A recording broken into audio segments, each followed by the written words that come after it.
오늘은 종려주일이 되겠습니다. 오늘을 시작으로 해서 한 주 동안 예수님의 공생애 가운데 가장 힘겨운 또 고난의 길을 걸어가시는 고난주간이 되겠습니다. 예전부터 부활주일 전주일을 우리 종려주일로 지키게 되는데, 종려주일은 아시다시피 예수님의 공생애의 마지막 예루살렘 성을 입성하실 때 많은 사람들이 종려나무 가지를 가지고 예수님을 영접하고 맞이하였다라고 해서 그것을 기념하고 그 의미와 뜻을 생각하며 지키는 절기가 바로 종려주일이 되겠습니다. 오늘 말씀 보면 대부분의 무리들이 자신의 겉옷을 예수님이 입성하시는 길에 또 깔고, 그 어떤 이들은 종려나무 가지를 베어서 길에 깔고 손에 들고 흔들며 또 예수님의 앞과 뒤에서 소리 지르며 따라갔다라고 말했습니다. 예수님의 앞에서 예수님의 뒤에서 소리 지르며 또 따라갔던 무리들의 소리는 어떤 소리라고 성경은 기록하고 있습니까? 찬송하리로다. 호산나 다윗의 자손이여 찬송하리로다. 호산나 주의 이름으로 오시는 이여 가장 높은 곳에서 호산나. 이런 내용을 가지고 수많은 군중과 무리들이 예수님을 영접하고 환호하면서 그런 분위기 속에서 예수님께서 지금 예루살렘 성을 입성하고 계십니다. 그야말로 아마 예루살렘 성이 떠들썩한 분위기를 우리가 생각해 볼 수 있겠습니다. 그래서 호산나라고 하는 것은 이제 우리를 구원하소서라는 뜻인데, 고난받는 백성들이 자신들의 왕이나 신에게 도움을 청하여 외칠 때 내는 소리가 바로 호산나였다라고 하는 거예요. 그러니까 지금 수많은 무리들이 예루살렘 성을 입성하시는 예수님을 누구로 지금 맞이하고 환영하며 영접하고 있는 겁니까?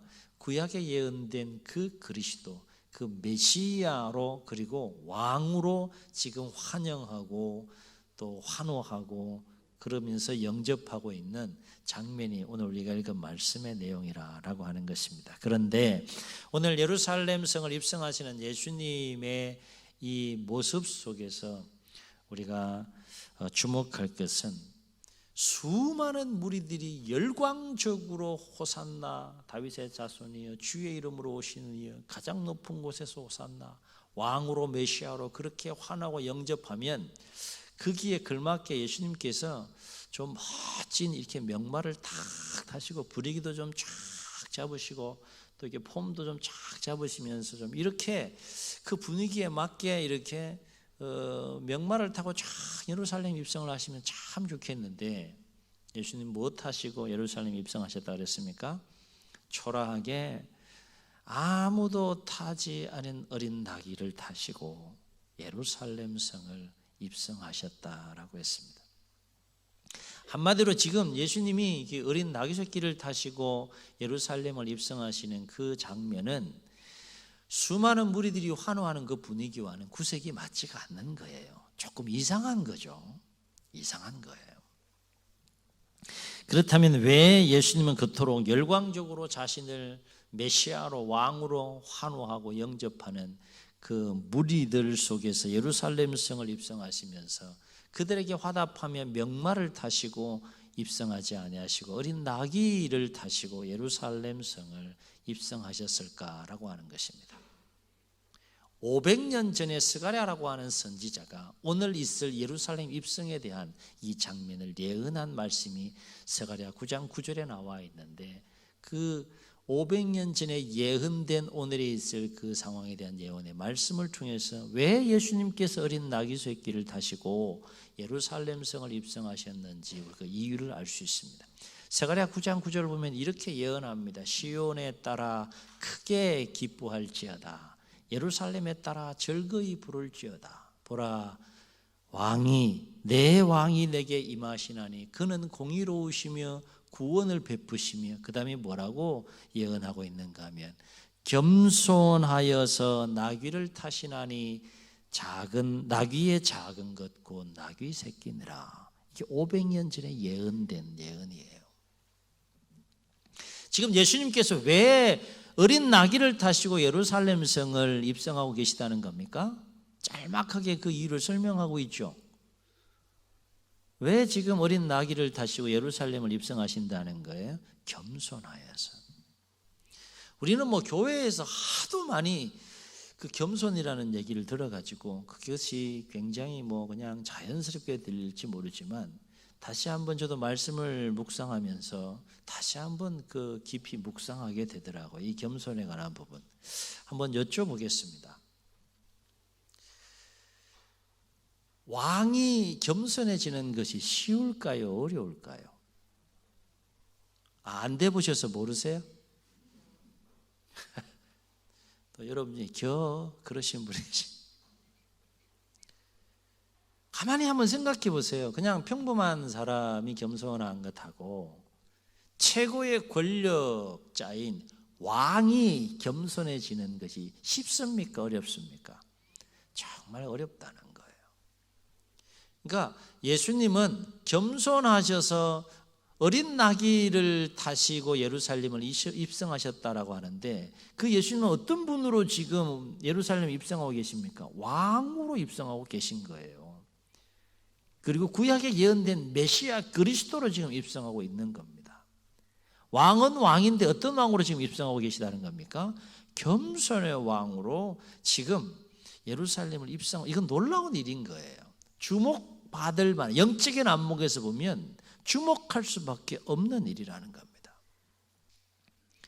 왕이 얼마나 자기를 낮추고 겸손해지는 것이 어려운가 하면, 구약의 예를 들어서 한 인물을 우리가 생각해 볼 때, 대표적인 인물, 왕정사가 시작되면서 초대 왕이 된 사람이 있어요. 그 사람이 누굽니까? 사울이죠. 사울이 왜 왕이 되었다고 성경은 이야기합니까? 제비뽑기를 시작했어요. 지파별로 해서 또 가족별로 해서 최종적으로 그 후보가 사울로 좁혀질 때, 사울은 그 현장에서 어떤 모습으로 있었다고 성경은 기록하는가 하면 괴짝 속에 숨었다 그랬어요. 왜 숨었을까요? 나는 왕감이 아니라는 거예요.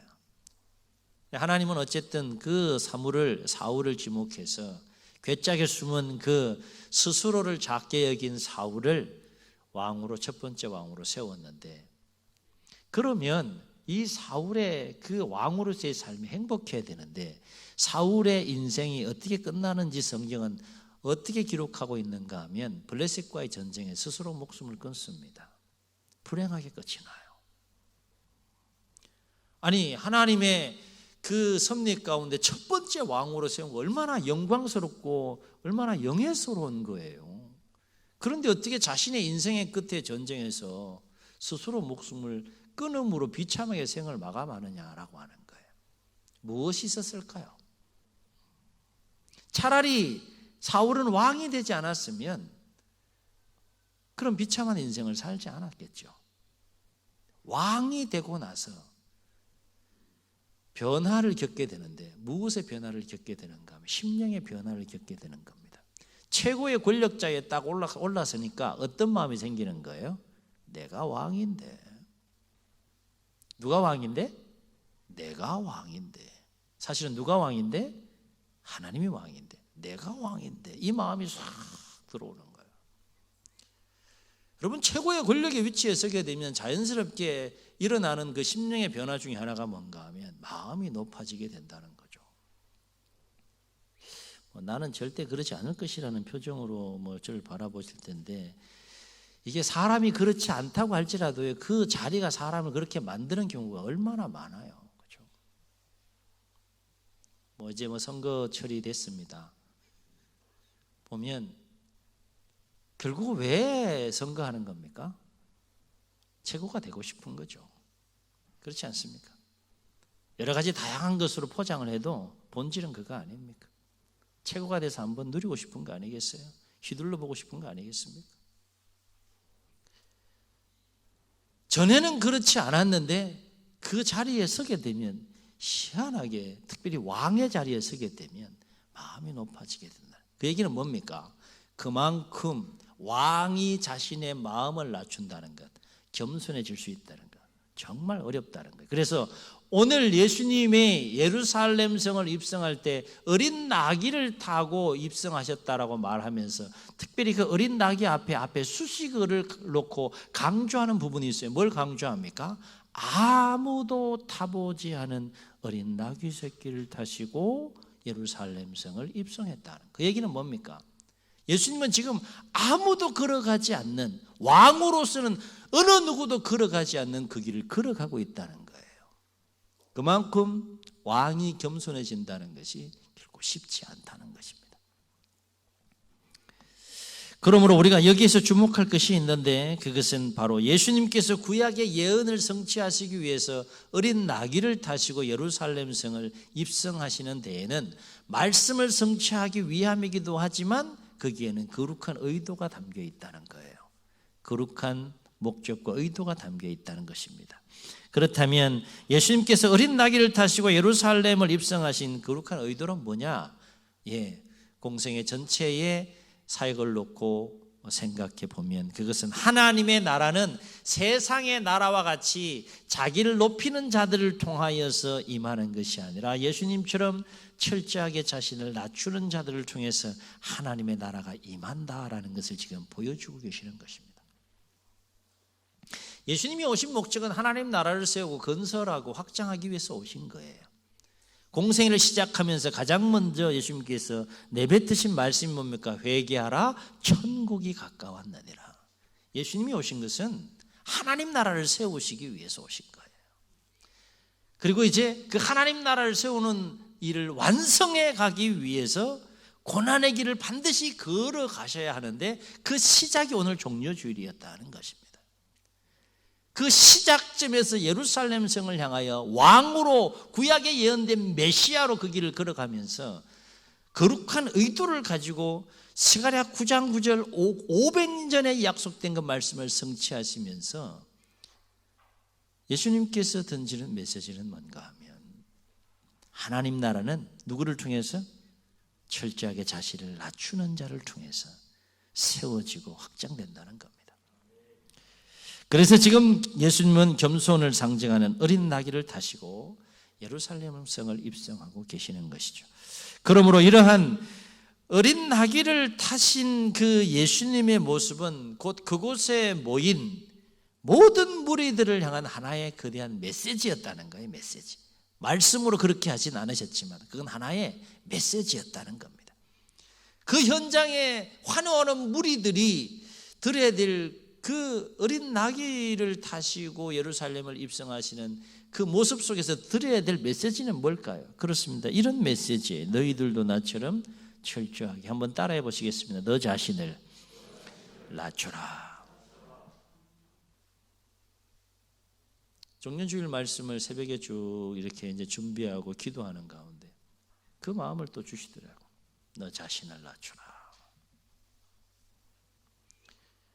여러분, 우리 자신을 낮출 수 있어야 된다는 거예요. 왜 낮춰야 될까요? 낮추는 것은 낮추는 것으로 끝나는 것이 아니라 잘 생각해 보세요. 그래야 겸손의 왕이 통치하시는 하나님 나라의 백성이 될 수 있을 뿐만 아니라 그 겸손의 왕이 통치하는 하나님 나라에서 부어주시는 그 기쁨과 은혜를 누릴 수 있게 된다는 거예요. 예수님처럼 그 마음을 낮추지 않으면 결코 하나님 나라에서 누리는 기쁨, 그 겸손의 왕이 베푸시는 그 은혜와 사랑, 그걸 결코 맛보고 누릴 수 없다는 것이죠. 종교적인 지도자들이 그 은혜를 누렸을까요? 5일 후에 폭도로 변하는 무리들이 그 은혜를 누렸을까요? 알 수가 없는 거예요. 어떻게 알겠어요? 문제는 우리 자신을 주님처럼 낮추는 것이 결코 쉽지 않다는 것이죠.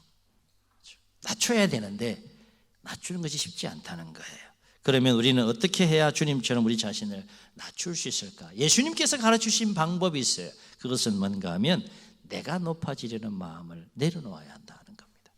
아멘. 누가 높아지려는 마음? 내가 높아지려는 마음을 내려놔야 된다는 거예요. 그래서 마가복음 10장 42절로 45절에 보면 예수님께서 그 유명한 말씀을 하세요. 뭐라고 말씀하시는가 하면 이방의 집권자들이 그들을 임의로 주관하고 그 고관들이 그들에게 권세를 부리는 줄 너희가 알거니와. 이건 세상 나라의 통치의 모습을 지금 말씀해 주고 계신 거예요. 이방의 집권자들이 그들을 임의로 주관하고 그 고관들이 그들에게 권세를 부리는 줄 너희가 알거니와 너희 중에는 그렇지 않을 것이니 누구든지 너희 중에 누구든지 크고자 하는 자는 너희를 섬기는 자가 되고 너희 중에 누구든지 으뜸이 되고자 하는 자는 모든 사람의 종이 되어야 하리라. 인자가 온 것은 섬김을 받으려 함이 아니라 도리어 섬기려 하고 많은 사람의 대속물로 주려 함이니라. 이렇게 예수님께서 말씀하시는 거예요. 세상 나라의 통치 원리와 하나님 나라의 통치 원리가 다르다는 것을 지금 말씀해 주고 계신 거죠. 세상 나라의 통치 원리는 뭔가 하면 자기를 높이며 자기의 힘으로 통치하는 것이 세상의 나라라 그러면, 하나님의 나라는 반대로 자기를 낮추며 섬기는 나라가 하나님의 나라라는 거예요. 그 나라를 건설하기 위해 지금 예루살렘 성을 향하여 예수님은 어린 나귀를 타시고 입성하고 계시다는 겁니다. 사랑하는 성도로, 왜 그토록 열광적으로 뜨겁게 호산나 다윗의 자손이여 주의 이름으로 오시는 이여 가장 높은 곳에서 호산나 막 이렇게 외쳤던 그 무리들이 불과 5일 후에 이제 고난주간을 통해서 묵상하게 되겠지만 5일 후 금요일 날 완전 폭도로 바뀝니다. 예수님을 십자가에 못 박여 죽여라는 거예요. 이유가 뭘까요? 왜 그렇게 갑자기 변할 수밖에 없었을까? 물론 예수님이 누구인지에 대한 영적인 무지 때문이기도 하지만 그들 마음속에는 자기를 높이려는 마음을 내려놓지 못했기 때문이라는 겁니다. 그들은 예수님을 통해서 결국 겉으로는 예수님을 환호하고 막 높이지만 결국 누가 높아지길 원하는 겁니까? 자기들이 높아지길 원하는 거예요. 그래서 정치적인 메시아가 돼서 로마의 압제로부터 건져내고 구원하여 해방시켜서 그 영광의 자리에 자기들이 함께 그 예수님을 통해서 막 올라가길 원하는 거죠. 그런데 알고 보니까 그 예수님이 어떻게 보이는 거예요? 자기들이 생각했던 그리스도 메시아가 아니었던 거죠. 그런데 예수님은 뭐라 그래요? 내가 그 메시아고 내가 그 그리스도. 그러니까 신성모독이라는 죄를 뒤집어 씌우고 무리들 입장과 종교적인 지도자들 입장에서 보면 더 이상 존재해야 될 이유가 없는 대상이 되는 거죠. 제거의 대상이 되는 겁니다.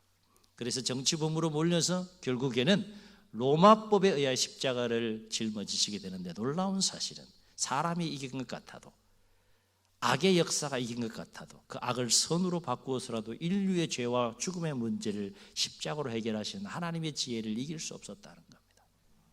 이 역설의 진리가 놀랍지 않습니까? 주목할 것은 자기를 높이려고 하는 자는 결코 진정한 참된 그리스도인이 될 수 없다는 것이고, 그로 인해서 결국 실족할 수밖에 없다는 거예요. 여기서 우리가 간과하지 말아야 될 것은, 우리는 내가 믿고 싶은 대로 예수님을 믿어서는 안 된다는 겁니다.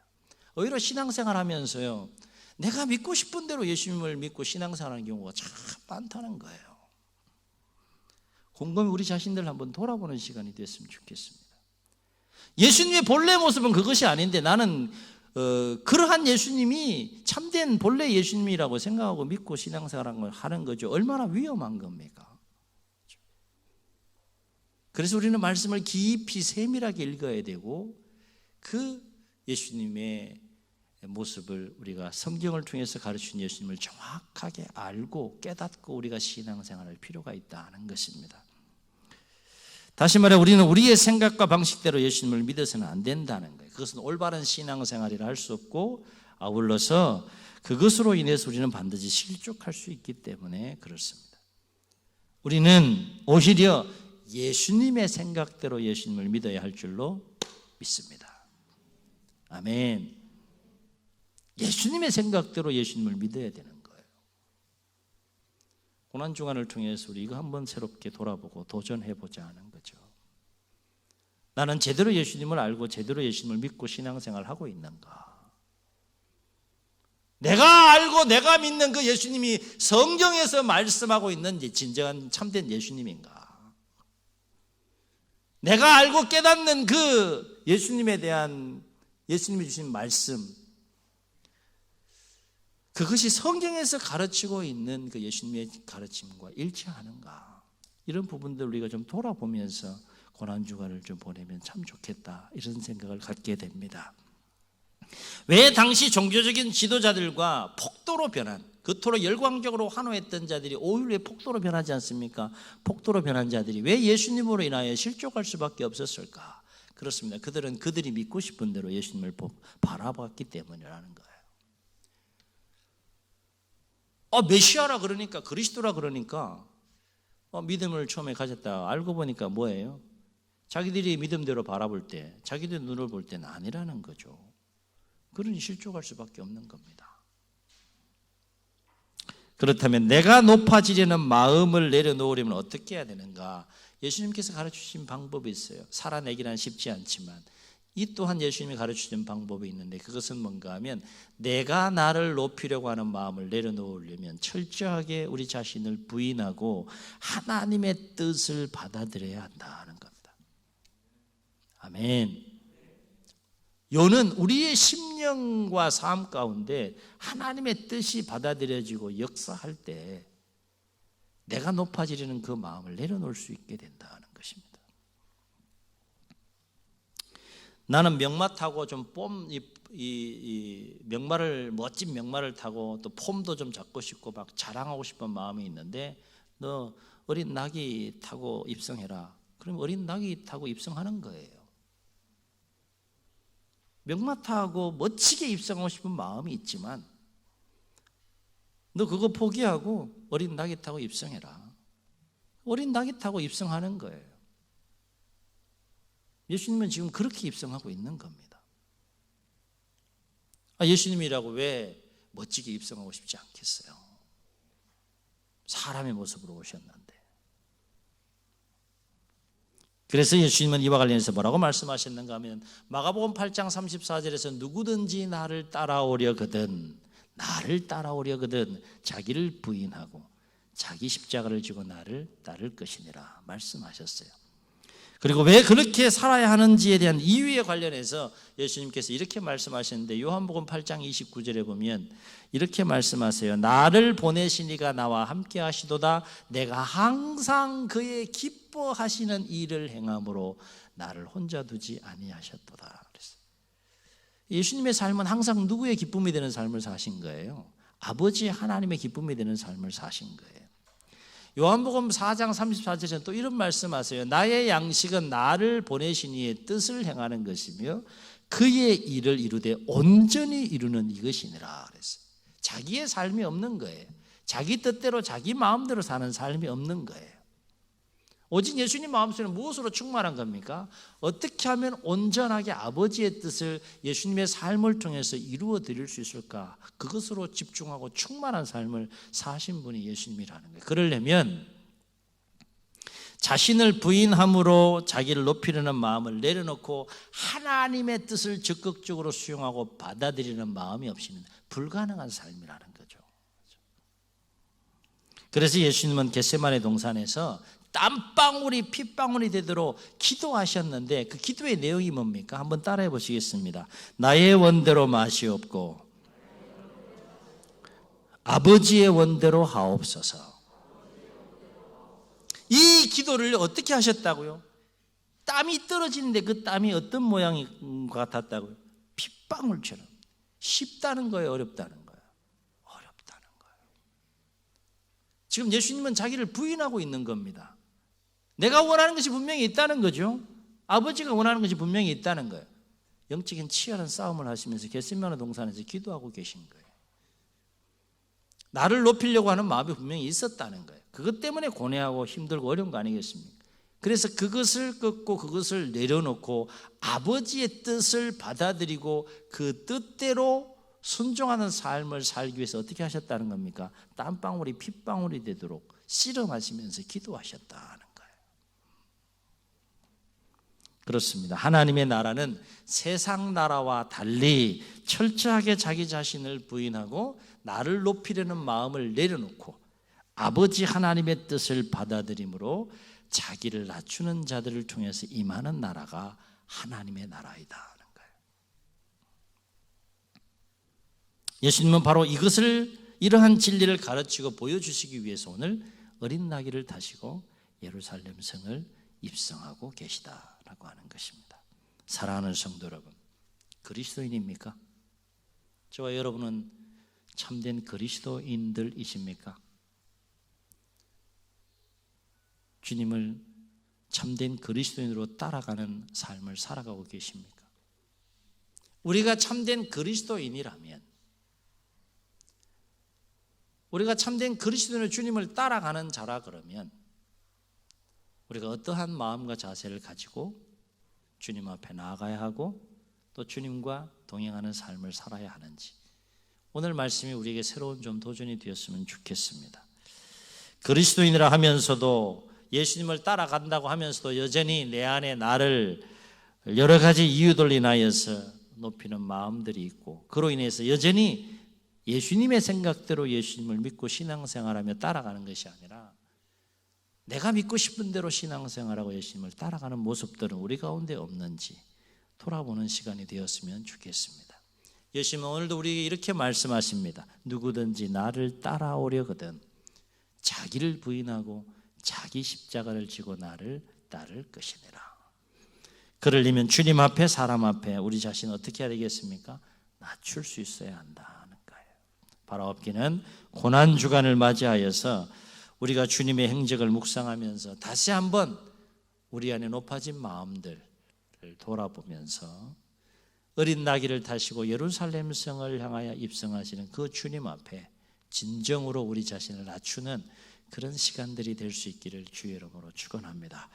그래서 2000년 전의 무리들은 결국 주님을 통하여 자기를 높이려는 그 마음을 가지고 환호하고 영접하며 주님을 높였지만, 오늘 우리는 진정한 마음으로 겸손하게 주님을 높이고 또 주님과 함께 아버지 하나님의 뜻을 이루어감으로 하나님 나라를 확장해가는 일에 귀하게 역사하고 쓰임받는 우리 모두가 될 수 있기를 주의 이름으로 축원합니다. 축원합니다. 우리 말씀을 기억하시면서 함께 찬양하시고 한번 통성으로 기도하겠습니다.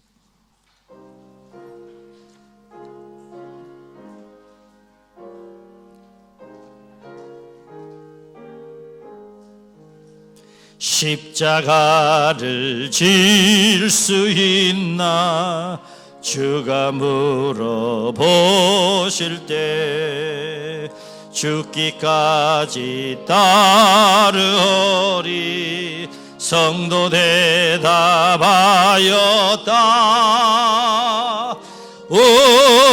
우리의 심령 주의 것이니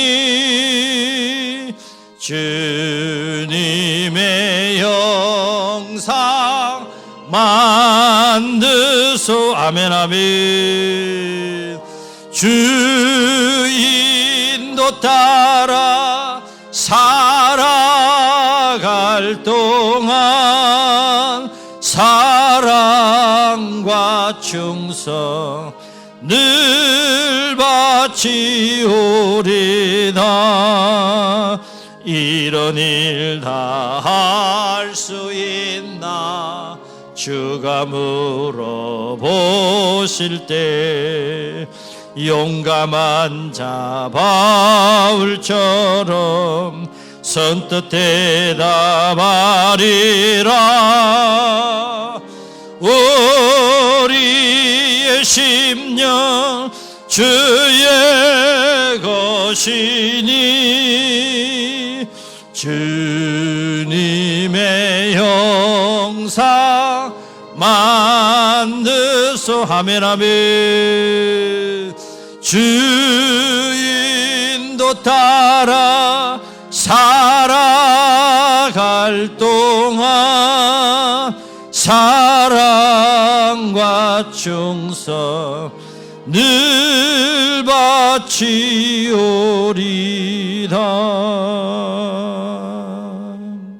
주의 눈을 감으시고 말씀을 기억하시면서 한번 통성으로 기도하시겠습니다.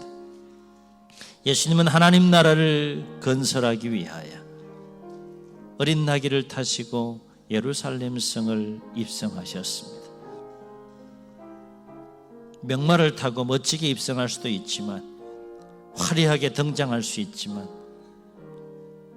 예언된 말씀을 성취하시면서 겸손한 왕으로 하나님 나라를 건설하고 세우기 위해 어린 나귀를 타신 예수님, 그 예수님은 오늘도 우리에게 이렇게 말씀하십니다. 너도 너 자신을 낮춰라. 너도 너 자신을 낮춰라. 누구든지 나를 따라오려거든 자기를 부인하고 자기 십자가를 지고 나를 쫓을 것이니라 말씀하고 계십니다. 오늘부터 고난주간이 시작이 됩니다. 그저 형식적인 절기로 보낼 것이 아니라 다시 한번 주님 앞에서 우리가 참된 그리스도인으로서 주님을 잘 따라가고 있는지, 참된 그리스도인으로서 우리가 잘 신앙생활하고 있는지 돌아보며 또 기도하는 그런 또 복된 한 주간이 되었으면 좋겠습니다. 주님, 어린 나귀를 타시고 예루살렘 성을 입성하시는 그 주님의 마음을 본받아 우리 자신을 철저하게 주님 앞에 부인하고 내가 높아지려는 마음을 내려놓고 낮추어 주님과 함께 섬김의 자리로 나아가게 하시고 그로 인하여 하나님의 뜻을 이루어 드림으로 하나님 나라를 확장해 가는 일에 귀하게 쓰임받는 우리 모두가 되게 하여 주옵소서. 이런 마음 담아 우리 말씀 기억하시고 주님 세움 부르시며 통성으로 기도합니다. 주여